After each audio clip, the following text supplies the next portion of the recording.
Hello, my name is Keshwani. That's K-E-S-H-W-A-N-I, Keshwani. We are here because we want to prepare for GRE.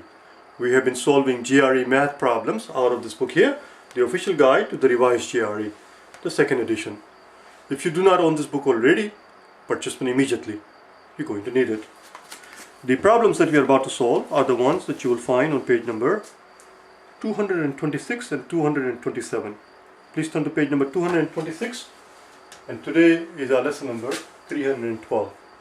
These problems that you see there on page 226 and 227 are the exact same problem that appeared in the first edition of the revised GRE.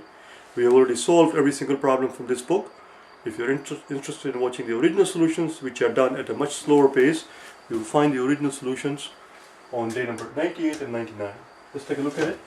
The very first problem there. These are quadratic equations. The very first equation that is given to us in 2.4.1 is 2x squared minus x minus 6 equals 0. Now there are a couple of methods you can solve this equation. One is by using the quadratic formula. That is, if you can remember the quadratic formula. I can never remember the bloody thing. So if you remember the quadratic formula, kudos for you. Go ahead and use the quadratic formula and solve for it. Another method is what is known as factorization. Factorization. In factorization, what we are asking ourselves is, we're looking for two numbers. We're looking for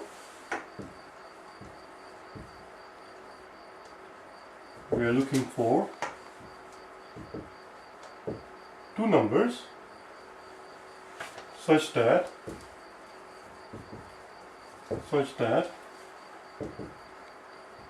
their product is, see, this is positive 2 right here. Their product is positive 2 times a negative 6 or negative 12. So we're looking for two numbers whose product happens to be negative 12. And their difference is right here. This part right here, negative 1. Right here. The coefficient of x. The coefficient of x represents the difference of the two factors that we're looking for, and that's a negative 1. Can you think of two such numbers? Can you think of two such numbers so that when we multiply them, we get a negative 12, and their difference happens to be 1? Well, that's very straightforward. If the product is 12 and the difference is 1, the numbers are 4 and 3. The question is, how do we arrange the 4 and 3? Here, so 12 is made up of, we're looking for negative 12, and the difference is one number has to be 4, the other one has to be 3. Question is it negative 4 and a positive 3, or is it positive 4 and a negative 3? Well, in the first case, the sum is going to be negative 1. In the second case, the sum is going to be positive 1. We want sum to be negative 1. So we're looking for the first scenario. We're looking for a scenario of negative 4 and a positive 3. Negative 4 and a positive 3. So that's what it is. So we write this as 2x squared, and we're going to write the negative x as negative 4x and a positive 3x. As you can see, negative 4x and a positive 3x, when we add them up, we get a negative x. And their product, negative 4 and a positive 3, their product is negative 12. That's it. Now all we have to do is find the common factors. Now look at this part here, this term and this term. What do we find common? We find common factor is 2 times x. 2 times x is common here. So if we take out 2 times x common, what are we left with the first term? In the first term we are left with x. Why? Because x times 2x gives us 2x squared. If we take out 2x common here, what are we left with here? In other words, negative 4x divided by what equals 2x? And the answer is If we take out 2x, what we're left here is negative 2. Negative 4x divided by negative 2 is going to give us 2x. Now we look at this part and this part. The common factor is 3. If we take out 3, from this term we are left with x, and from that term we are left with negative 2. Again, for the same exact reason, because negative 6 times positive 3, it gives us negative 2 that we have here. That's it. That equals 0. Now, we look at this as one term, and we look at this as another term. And we ask ourselves, what do we find common here? What we find common here, in these two terms, what we find common here is this part. This and this. So let's take out x minus 2 common. If we take out x minus 2, what are we left with the first term? The first term here, 2x times x minus 2 qualifies as the first term now. So if we take out x minus 2, we're left with 2x. And here we're left with positive 3. And that has to equal to 0. Let's continue here. Now what we need to understand is that, here we have two quantities. This is the first quantity, this is the second quantity. If we have two quantities, A and B, and if we are told that their product is 0, if the product of two quantities equals 0, there are only two possibilities when this can happen. Either A is 0 or B is 0.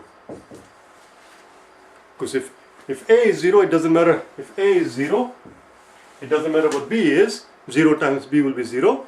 Or if B is 0, then it doesn't matter what A is. A times 0 is going to be 0 again. Or of course there is a third possibility, which is where they are both 0. So that's what we have to contemplate here. So we continue here.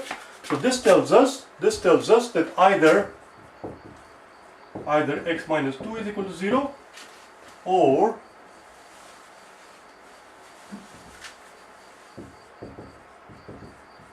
or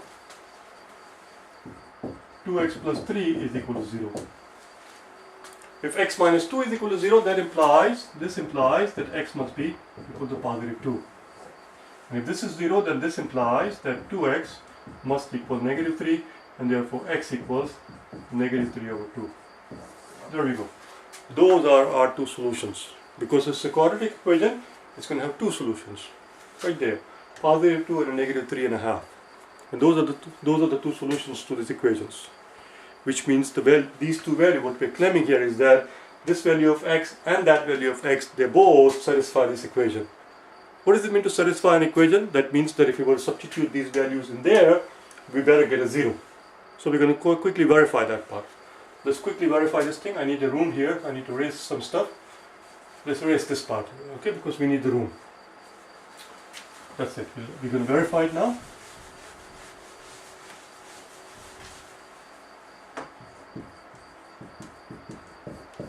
So we are saying 2 times x squared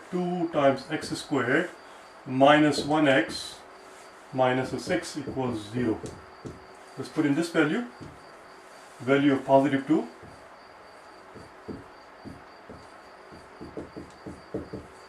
Let's see what it gives us. 2 squared. 2 squared is 4. 4 times 2 is 8. 8 minus 2. This should be negative 6 now. 8 minus 2 minus 6 equals 0. What do you know? It checks out. You see, it works. It's satisfied. That means that solution is the correct solution. Let's see if that one works. Negative 3 over 2.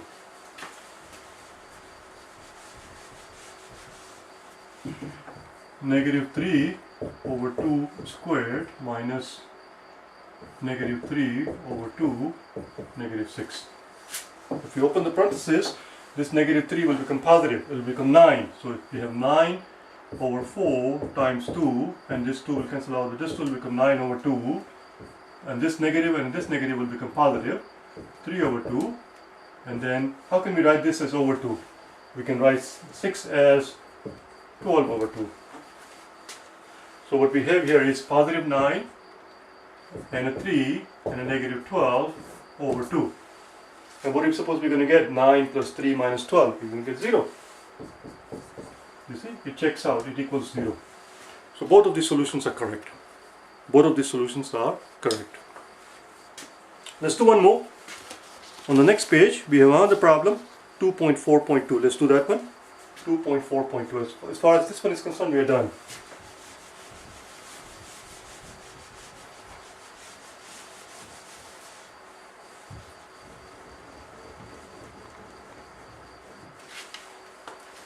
On 2.4.2, we have 5x squared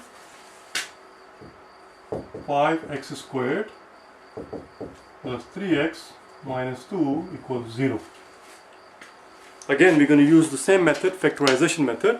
We could use quadratic formula again, as I said, as long as you can remember the quadratic formula, or we can use the factorization method. Here, now we are looking for two numbers. Again, we're looking for two numbers such that their product is positive 5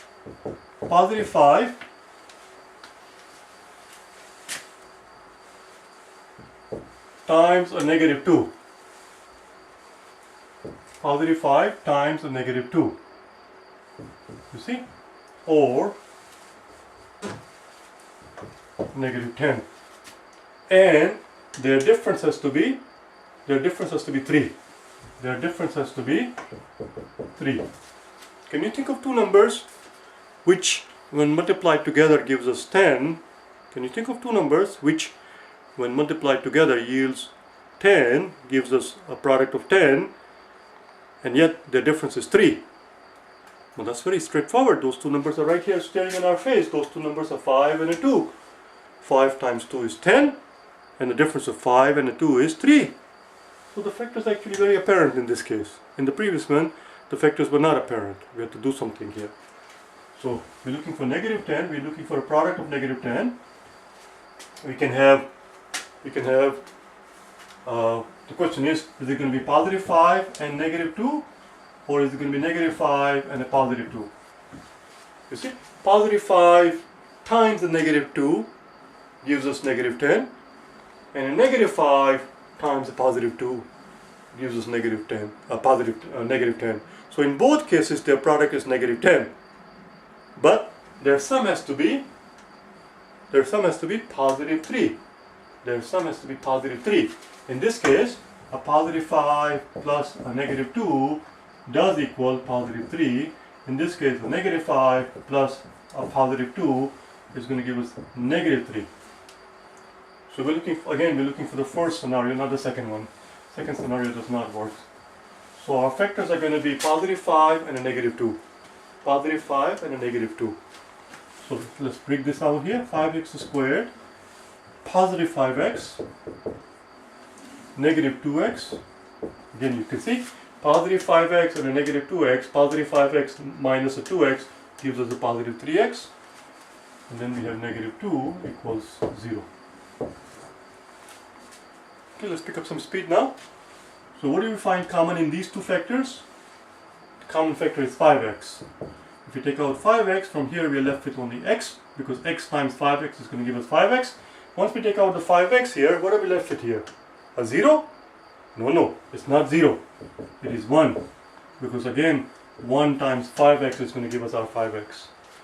Now we look at these two factors here, and what do we find common? The common factor is negative 2. If we take out negative 2, what are we left with the third term here?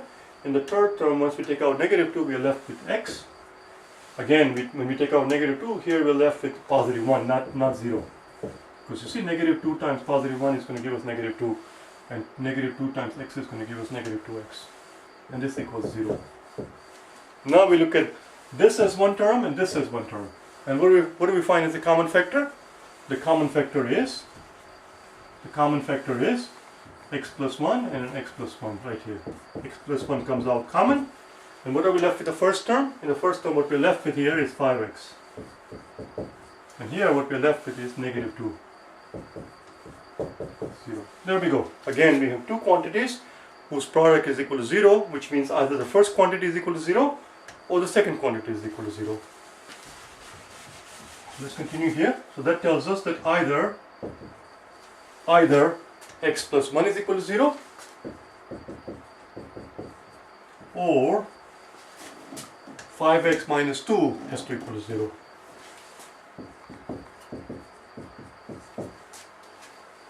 Subtract 1 from both sides. Oh, I'm not going to show you the baby steps. In this case, x will be negative 1. In this case, 5x will have to be, if we add 2 to both sides, 5x will equal 2, divide both sides by 5, and we'll see that x is equal to 2/5.